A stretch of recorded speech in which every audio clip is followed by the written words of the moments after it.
तो मैं LB easy take channel में आपका स्वागत करता हूं। तो हमने हमने अनुसूची नंबर 8 तक देखा था। जैसे कि हम लोग जानते हैं कि हमारी जो टॉपिक चल रहा था संविधान की अनुसूचियां और आधिकारिक भाषाओं, जिसमें हमने अनुसूची नंबर 8 तक देखा था। आज हम बात करने वाले हैं अन्य 4 अनुसूचियों का, जो संविधान के संशोधन द्वारा इसमें ऐड किया गया था। उसमें से 9वां अनुसूची है, अनुसूची नंबर 9, शेड्यूल नंबर 9।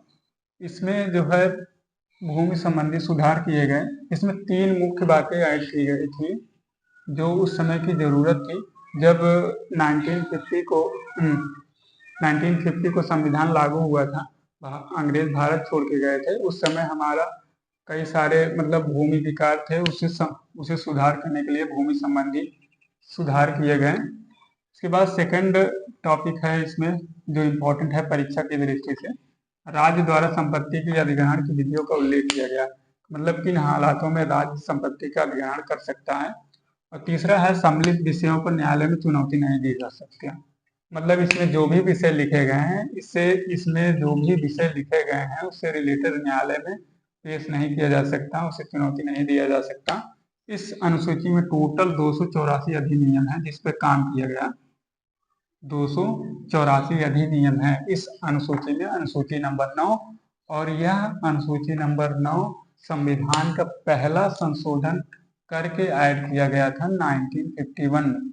यह संविधान का पहला सफल संशोधन था जो संविधान को थोड़ा सा बदलने का प्रयास किया गया था। पहला पहला संविधान संशोधन 1951 को हुआ था। इसके थ्रू इतनी बातें ऐड की गई थी, 284 अधिनियम को ऐड किया गया था जो इसके थ्रू। उसके बाद अनुसूची नंबर 10 आया। अनुसूची नंबर 10 को संविधान संशोधन के थ्रू ऐड किया गया था। ये जो है इसमें जो है दल बदल संबंधी कानून, इसमें दल बदल संबंधी कानून का प्रावधान किया गया है।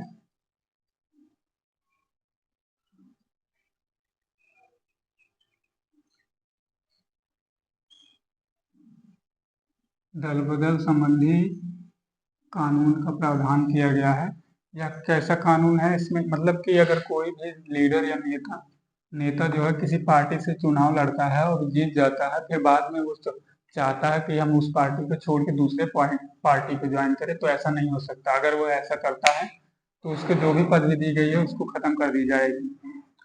ये दल बदल कानून चुनाव के बाद लीडर को पार्टी बदलने से रोकता है एक तरह से। यह 52वां संविधान संशोधन के द्वारा ऐड किया गया था 1985 को। 52वां संविधान संशोधन किया गया 1985 में और शेड्यूल नंबर 10 ऐड किया गया जिसमें दल बदल संबंधी कानून का प्रावधान है। उसके बाद अनुसूची नंबर 11, अनुसूची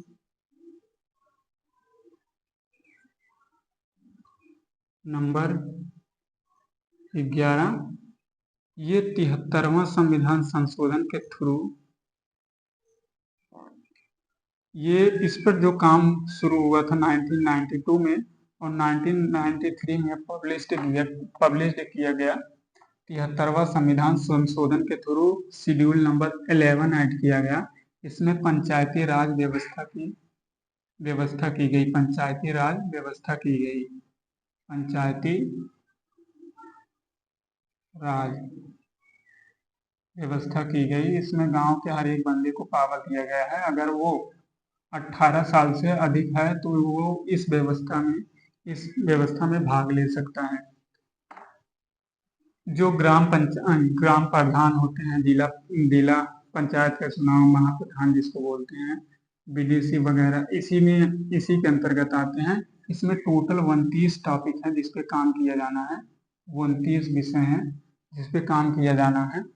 उसके बाद अनुसूची नंबर 12 को ऐड किया गया लगातार, यानी कि 73वां के बाद 74वां संविधान संशोधन किया गया। 74वां संविधान संशोधन 1993 में ही इसके थ्रू अनुसूची नंबर 12 ऐड किया गया। अनुसूची नंबर 12 ऐड किया गया और इसमें जो है नगर पंचायत की व्यवस्था की। नगर पंचायत शहरों से रिलेटेड यह है।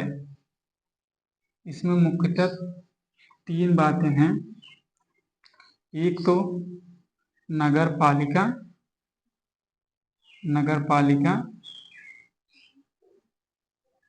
दूसरा है नगर परिषद, और तीसरा है नगर निगम।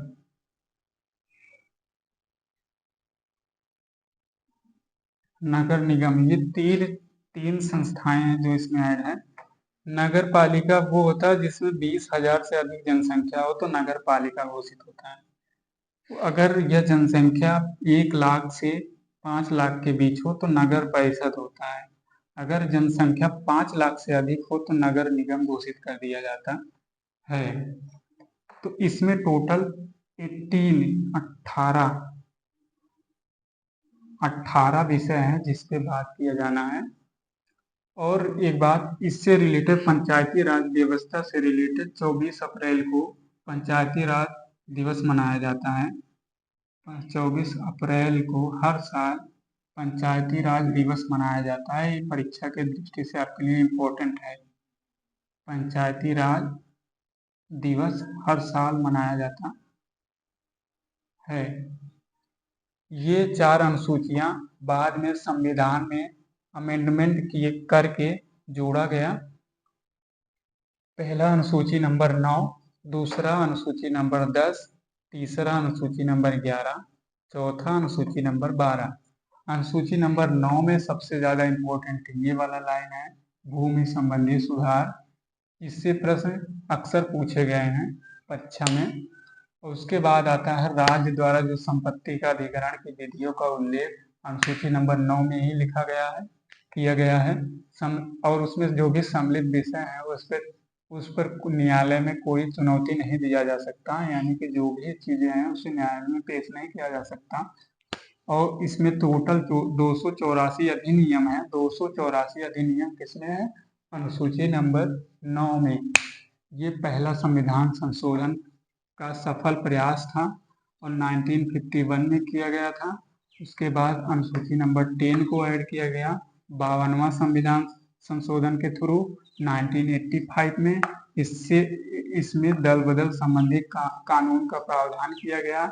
इसमें अगर कोई लीडर किसी पार्टी से चुनाव जीतता है और अगर वो बाद में पार्टी बदलने की बात करता है तो ऐसा नहीं कर सकता। इस कानून में ये प्रावधान किया गया है।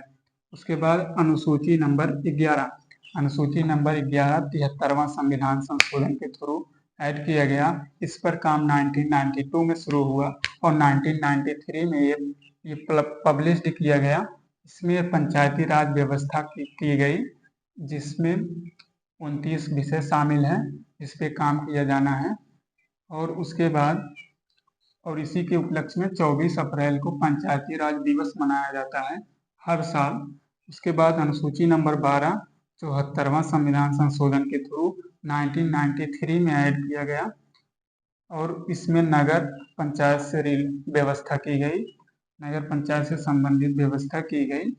और इसमें 3 संस्थाएं मुख्य रूप से शामिल हैं। पहला है नगर पालिका। नगर पालिका वो होता है जिसमें 20,000 से अधिक सदस्य होते हैं, जनसंख्या होता है, वो नगर पालिका होता है। अगर ये बढ़कर 1 लाख से 5 लाख के बीच होता है तो नगर परिषद, और 5 लाख से अधिक होने पर नगर निगम। इसमें टोटल 18 विषय हैं जिस पे काम किया जाना है। तो मैंने आपको आज अनुसूची नंबर 9 से लेकर 12 तक बताया जो संविधान संशोधन के थ्रू ऐड किया गया था। और उम्मीद करते हैं मेरे द्वारा दिए गए जानकारी आपके लिए लाभदायक होगा। और मेरे पास कई सारे कमेंट आ रहे हैं कि मतलब मशीन की क्लास लीजिए, तो मैं उन्हें बता देना चाहता हूँ कि अभी हमारे पास इतने रिसोर्सेस उपलब्ध नहीं है। ये 10 मिनट का वीडियो है, 2 GB का डेटा के लिए हो जाता है। इसको अपलोड करने में और सारी वीडियो बनाने में भी कई सारी दिक्कतों का सामना करना पड़ता है। अभी हमारे पास पूरी रिसोर्सेज है नहीं, तो अगर हम 10 मिनट में मशीन मतलब इलेक्ट्रिकल मशीन की क्लासेस लेना भी चाहें तो 10 मिनट में हम आपको कुछ बता ही नहीं पाएंगे, 10 मिनट ऐसे ही चला जाएगा। ये तो रटने वाली चीज़ है, आपको इसलिए थोड़ा समय देकर बता दे रहे हैं। उसमें समझने वाली बात होगी, समझाने में भी टाइम लगता है, उसको शुरू करते ही ख़त्म हो जाएगा 10 मिनट में। इसीलिए हम अभी उसको चालू नहीं कर रहे हैं। अगर आपका प्यार और सपोर्ट ऐसे बने रहेगा और हमारे जो है चैनल का डेवलपमेंट होता है तो हम कोशिश करेंगे आपको उपलब्ध कराने के लिए। बाकी अगर आप चाहते हो कि हम उपलब्ध कराएं तो हमारे चैनल को ज़्यादा से ज़्यादा शेयर, सब्सक्राइब और लाइक शेयर करिएगा। बाकी धन्यवाद, मिलते हैं अगले क्लास में। धन्यवाद। और पार्ट 1 और 2 देखने के लिए नीचे डिस्क्रिप्शन में जाइए, वहाँ पर हमने लिंक दे दिया है। अगर आपको इंटरेस्टेड है तो आप वो वीडियो भी देख लीजिएगा, तभी ये पार्ट 3 समझ में आएगा। धन्यवाद।